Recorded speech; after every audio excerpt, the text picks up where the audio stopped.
আমেরিকার এক শহরে এক নামকরা ব্যবসায়ী, টাকা পয়সা নামে ধামে কোনো কিছুরই তার অভাব ছিল না, কিন্তু তার মডার্ন সোসাইটিতে মুখ দেখাতে পারত না, শুধু তার মায়ের জন্য। কারণ তার মা ছিল অন্ধ, মায়ের মুখে ছিল আগুনের পোড়া দাগ, আর মাথায় কোনো চুল ছিল না। তাই সোসাইটিতে নিজের মান সম্মান বজায় রাখার জন্য মাকে বাসা থেকে বের করে দিল। বেচারি অন্ধ মা কেঁদে কেঁদে রাস্তায় রাস্তায় ঘুরে বেড়াতেন। হঠাৎ একটি গাড়িতে ধাক্কা খেয়ে বৃদ্ধা মারা গেলেন। ছেলে শুনে কষ্ট পেল না, ভাবল আপদ বিদায় হয়েছে। কিছুদিন পর কোন একটি ডকুমেন্ট খুঁজতে খুঁজতে মায়ের ঘরে মায়ের লেখা একটি ডায়েরি পেল। ডায়েরিতে লেখা ছিল,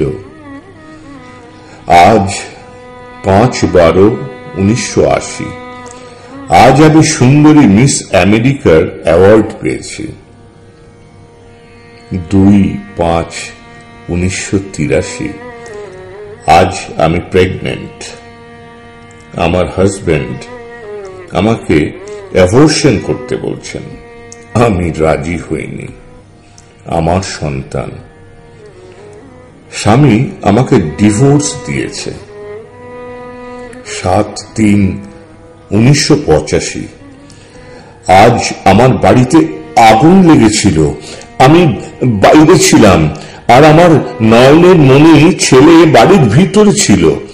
নিজের জীবন বাজি রেখে শুধু ছেলের জীবন বাঁচাতে গিয়ে আগুন লেগে আমার চুল, আমার মুখ, আমার সমস্ত সৌন্দর্য ছাই হয়ে গেছে।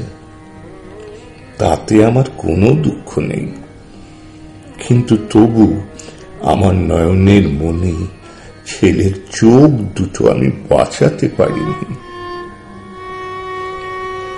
15/7/1985 আজ আমার নিজের চোখ দুটো আমার ছেলেকে দিতে যাচ্ছি।